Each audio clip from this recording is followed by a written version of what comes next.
1.5 কোটি টাকা খরচ। উদ্দেশ্য ছিল পর্যটকদের জন্য নিরাপদ ব্রিজ নির্মাণ, কিন্তু কাজ শেষ হওয়ার আগে সেই প্রকল্প এখন ধ্বংসস্তূপ। হবিগঞ্জের জনপ্রিয় পর্যটন কেন্দ্র সাতছড়ি জাতীয় উদ্যানের প্রবেশ মুখে পাহাড়ি ঢলে ক্ষতিগ্রস্ত পুরনো সেতুর পরিবর্তে 2023 সালের মে মাসে শুরু হয় নতুন ব্রিজ নির্মাণ কাজ। একই প্রকল্পে ব্রিজ রক্ষায় নির্মাণ করা হচ্ছিল গাইডওয়াল ও অ্যাপ্রোচ সড়ক। কাজ করছিল ব্রাহ্মণবাড়িয়ার ঠিকাদার খায়রুল ইসলাম। 2 বছরে কাজের অগ্রগতি প্রায় 80%, কিন্তু উদ্বোধনের আগেই ধসে যায় 2 পাশের অ্যাপ্রোচ সড়ক, ভেঙে পড়ে পুরো গাইডওয়াল। পর্যটকরা বলছেন, শুরু থেকেই নিম্নমানের নির্মাণ সামগ্রী ব্যবহার, অনিয়ম আর দায়িত্বশীলদের দুর্বল তদারকির কারণেই কোটি টাকার প্রকল্প নষ্ট হয়েছে। সাতছড়ি জাতীয় উদ্যানের যে ব্রিজের যে কাজগুলো হয়েছে খুবই নিম্নমানের, যার কারণে কাজ উদ্বোধনের আগেই অনেক জায়গা ধসে ভেঙে যাচ্ছে। আমাদের সবারই চাওয়া যেন এটা ভালোভাবে কাজ হয়, মজবুতভাবে হয় এবং পাহাড়ি ঢলে যেন ভেঙে না যায়। সাতছড়ি জাতীয় উদ্যান কর্তৃপক্ষ বলছে, যে প্রকল্প উদ্বোধনের আগেই টিকল না, সেটি নির্মাণে জনগণের কোটি টাকা খরচের জবাবদিহি করবে কে? এটা খুবই দুঃখজনক বিষয় যে আমরা আসলে কাজটা সমাপ্ত করার পাশাপাশি উদ্বোধন করার আগেই ভেঙে গেছে।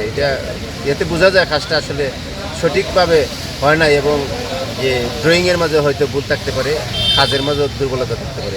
নিম্নমানের বা উন্নত মানের কাজটা এটা দেখাশোনার দায়িত্ব উপজেলা ইঞ্জিনিয়ার সাহেব প্রায় দেখছি আসছেন। আমরা অনেক সময় আমাদের চোখে যেগুলা ত্রুটি পড়ছে এগুলো আমরা ইঞ্জিনিয়ারের সাথে যোগাযোগ করছি, ইঞ্জিনিয়ার সাহেব এগুলো এসে সংশোধন করছেন। এলজিইডির দাবি, টানা বৃষ্টি আর পাহাড়ি ছড়ার তীব্র স্রোতে ক্ষতিগ্রস্ত হয়েছে প্রকল্পের অংশবিশেষ। তবে ঠিকাদারের কাজের অনিয়মের অভিযোগও উড়িয়ে দিচ্ছে না সংস্থাটি। অন্যদিকে উপজেলা নির্বাহী কর্মকর্তা বলছেন, প্রকল্পের নকশা ও বাস্তবায়নে কোনো ত্রুটি ছিল কিনা তা খতিয়ে দেখা হচ্ছে। ব্রিজের এই কাজটা আমরা প্রায় শেষ করছিলাম, প্রায় 80% কাজ আমাদের হয়ে গেছে, অল্প কিছু কাজ বাকি ছিল। এই অবস্থায় প্রবল বর্ষণে আমরা যে প্রোটেক্টিভ ওয়ার্ক যেটা করছিলাম, প্রবল বর্ষণের কারণে এই প্রোটেক্টিভ ওয়ার্কটা ভেঙে যায় এবং অ্যাপ্রোচ ক্ষতিগ্রস্ত হয়। বর্ষা মৌসুমটা শেষ হলে আমরা এই কাজটা শেষ করব এবং খুব ভালোভাবে শেষ করবো ইনশাআল্লাহ। 2023-এর মে মাসে কাজটা শুরু হয়ে এই যে বিভিন্ন কারণেই কাজটা ঠিকাদারের কিছু গাফিলতি আসলে আছে। বড় প্রজেক্ট ছিল গভর্নমেন্টের। তো রিসেন্টলি আমি সাতছড়িতে গিয়েছি এবং আমি যেটা দেখতে পেয়েছি যে আকস্মিক যেই ঢল সাতছড়িতে এবার হয়েছে, সেই ঢলের কারণে আসলে যে গাইডওয়াল আর কি সেফটির যে মেকানিজমটা ছিল, সেই গাইডওয়ালগুলো আসলে ভালো একটা অবস্থায় নাই। অনেকগুলো জায়গায় এটা প্রবলেম হয়েছে।